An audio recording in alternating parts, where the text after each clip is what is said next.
My guest today is the 12th ranked player in the world. He's the owner of 7 victories on the DP World Tour. He's part of the field at the BMW Championship and the FedEx Cup playoffs outside of Denver this week. And Tommy Fleetwood is also the Olympic silver medalist. That has a nice ring to it. Tommy, good to see you. Thanks for some time. How's the No, week going thank there you. so far in Castle Pines? It's been lovely.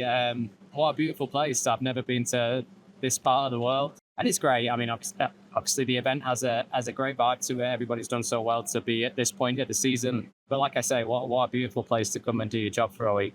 Let's backtrack to Paris a couple of weeks ago because I think as a golfing experience, it's unique and distinctive, unlike anything you probably had experienced before. Tell me about the week, which ultimately ended up with you on the podium with Scotty and Hideki. Totally. Very, very unique. So I was lucky to be part of the Olympics in Tokyo. We got unlucky there. It was during COVID, and we had, no crowds basically. But I enjoyed the experience so much of being part of the Olympics, staying in the Olympic Village. But I think, yeah, first and foremost, I think this year, especially, for us as golfers, we've constantly been asked the question of where does the Olympics sit in. What does it mean to you to win an Olympic medal or win a gold or whatever that is? And I think it's very hard to answer the question because I think for us all as kids, we've never had the chance. We chose to play golf and we've never had the chance to dream of winning an Olympic medal or standing on that podium. And I think you're just seeing how much it means at this point. You're seeing how cool it was. I think the atmosphere was something that we have never experienced, if you like, because the crowd wasn't just a golf crowd. It was people that were there supporting their nation. It was an amazing atmosphere to play in front of, and such an enjoyable tournament to be in contention on that back nine with so much happening. And I was very happy with the way I played.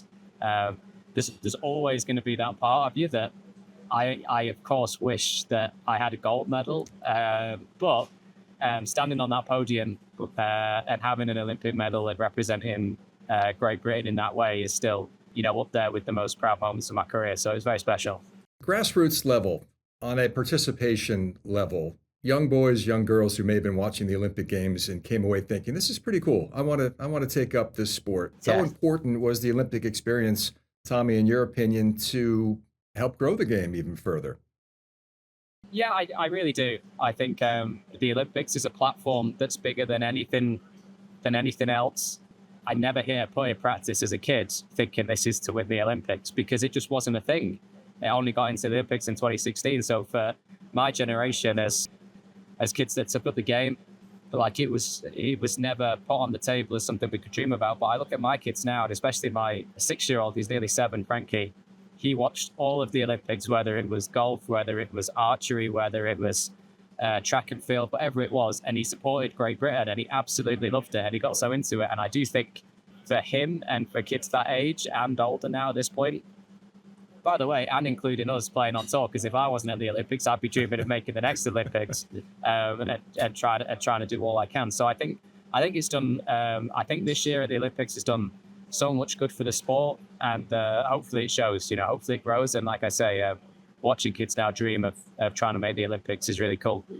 Are you comfortable with the format, 72 holes of stroke play, or would you like to maybe see a little wrinkle introduced in Los Angeles in 4 years' time? Something different, perhaps? No, I think on an individual basis, I think it has to be 72 holes. I think it deserves, if it's going to be up there, competing with the majors to how much it means to people, I think it has to be the format that means the most to us and will bring out the best players, which I do think, we play 72 or stroke play week in, week out. I think 100-meter sprinter always sprints 100 meters, so did the 200-meter sprinter. So I think, for us, why would it change? So, that seems obvious to me, but I get why people would think we could do something different. But I would love the chance to play in some kind of team format. And kind of, in a way, I'd just like a chance of another go at a medal, really. It's another go at it. But I do think we could have some sort of team format and get to have, multiple events going at the same time. But for an individual, playing standpoint, I think it should be one we play week in, week out. I was just thinking, Le Golf National has been a pretty sweet spot for you. That's the year of the 2018 Ryder Yeah. Cup when you and Francesco went 4-0 that week. You've got some great memories at that place. Yeah, I mean, I spent a long time in my career getting completely destroyed by that golf course, and it beating me up. I think the French Open, I think I played 6 French Opens. I missed the cut in 5. I won it once, and then the Ryder Cup was an amazing experience and very successful, and then so was the Olympics. So I'm probably coming out of it plenty above even, but I still remember the bad times where I was kicking bait. The Ryder Cup experience has been largely positive for you. You've been a part of 3 teams for the European side, twice on the winning side, 7-3-2 overall mark. Victory under Captain Luke Donald, who's going to be at the helm again at Bethpage next year, Tommy, outside of New York. What made Luke Donald such an effective captain? Luke was, unbelievably organized. I think he brought such a calm but confident presence to the team, and I think everything always felt under control. We always felt, I don't know how to put it, but we always seem to have the right amount of emotional motivation put together with calm confidence in how he spoke to the team and how he prepared us. Things are obviously on your side when you're playing a home Ryder Cup. But I think he's going to be the absolute perfect person, and he got dealt, I don't know, whether it was a tough card or not, but there was obviously other things that he had to deal with in terms of what was happening to the European teams, like the landscape of Team Europe, but he handled it amazingly well, and he did a great job of leading us. It was looking for a while like it was going to be Tiger captaining the U.S. on the other side next year in New York. Yeah. He's got a lot on his plate, I think, and the timing of it perhaps just didn't fit. So that honor goes to Keegan Bradley. Tommy, just wondering what your impression is from the other side. It's a pretty heady job for someone so young, isn't it?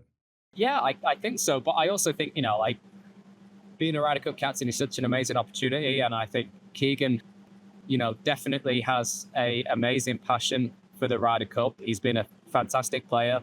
It definitely came as, a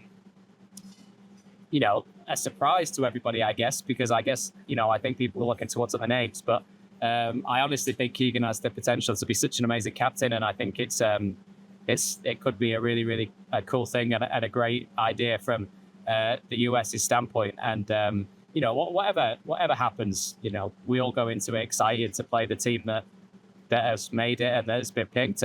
But yeah, I'm sure Keegan's going to be amazing for Team USA, and it'll be an amazingly proud moment for him and his family. You've been such a part of big championship moments and Ryder Cups in recent years, of course, the Open Championship at Royal Birkdale near your home in Southport. You and your dad, Pete, used to sneak on the course when you were a kid. What were your earliest memories of that? Yeah, totally illegal, but it doesn't matter.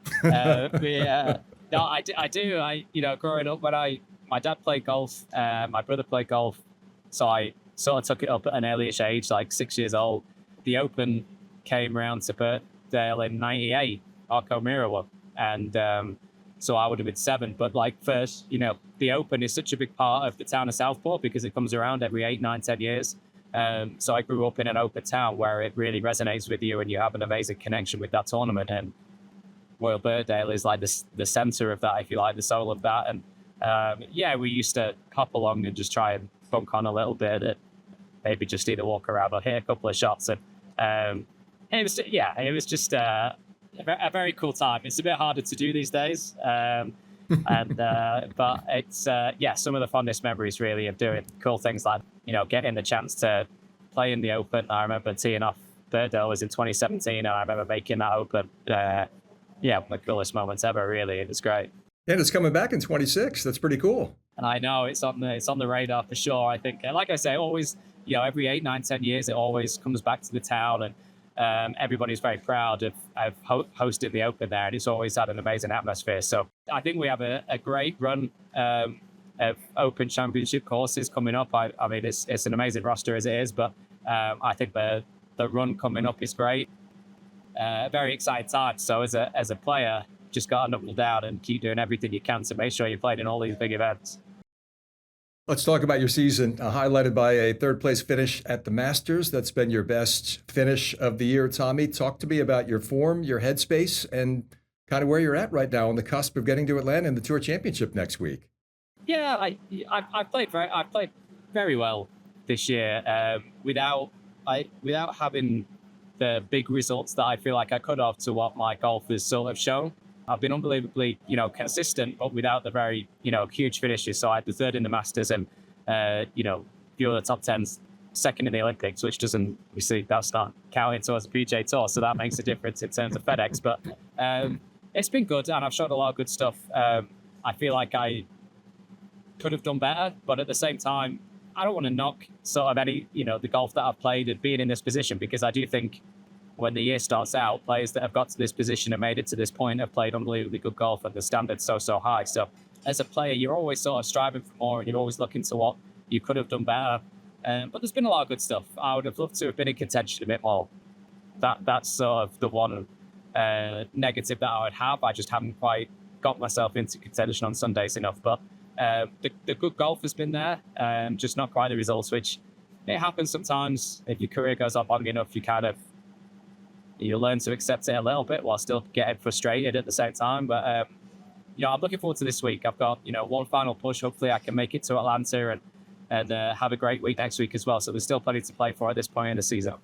You've been in contention so often since playing the PGA Tour pretty much full-time since 2018. 143 career starts, 10 times you finished second or third. Now, does that bring encouragement along with a little frustration that you haven't been able to get across the line? How do you view it?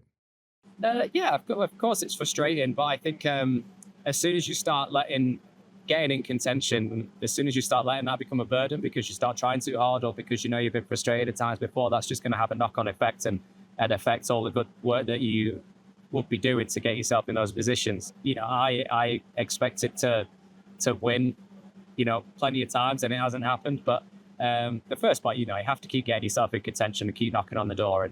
And pretty much everybody, except for Scotty Scheffler, wants to win more, or feels like they could win more. But my time just hasn't come yet, and I'm sure, sort of my goals in life, I want to win plenty of times on the PGA Tour, but to do that, I have to win the first one. And it's really important not to dwell on things that you could have done better or make being in contention a negative, because that'll do you no good. So look at all the good stuff that I'm doing and keep knocking on the door and keep giving myself as many opportunities as possible, and I'm sure it'll happen.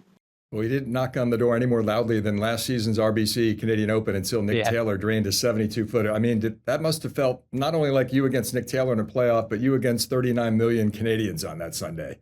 Yeah, but it was very, very cool. The atmosphere was amazing. It was very much like a Ryder Cup at that point.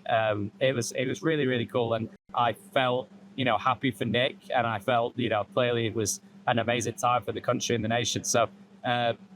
It was great to be a part of that playoff, great to be a part of that Sunday. I wish it would have gone my way. I had a great chance in regulation play. I needed to make a 4 on the last par 5 and couldn't do it. But it was an amazing tournament to be a part of. I was happy and pleased with how I played and how I performed. And just another one of those times where it just wasn't my turn really. But I was very happy for everyone involved and for the country, for Nick, and it was a great time for them. Last thing I want to ask you is about your involvement in the TGL. You'll be part of the inaugural season kicking off in January, competing for the Los Angeles Golf Club, along with Justin Rose, Colin Morikawa, Sahith Theegala. 6 teams of 4 guys apiece. There's going to be advanced technology, fan interaction. It's going to be on ESPN, Tommy. A lot of eyeballs and interest in this. Tell people what they're going to be seeing when they tune in starting next January. Well, it's going to be so cool, and I'm yet to go to the actual arena and go and give it a go. But I can't wait. I really want to experience it before we get to play and see what it's like. But it's going to be. Look, it's different to anything that we've done before, and there's so much technology going into it, so much hard work going into it, different types of grass, hitting into such a big screen, and it's going to be really cool. And I think all of us as players are excited to see how it goes and experience it and be a part of it. And it's just something very different, very new. Hopefully it really resonates with viewers and people in the arena, because I think interactive golf, that indoor golf has been such a huge boom recently, and I think this is that on steroids, if you like. So I'm really excited to see it and play. Tommy, appreciate the time, and Thank it's you. good to see you. All the best to you and Claire and your very busy family, and Yeah. good luck this week in Denver. Hope you push this thing all the way to Atlanta next week. Thanks, John. Thank you so much.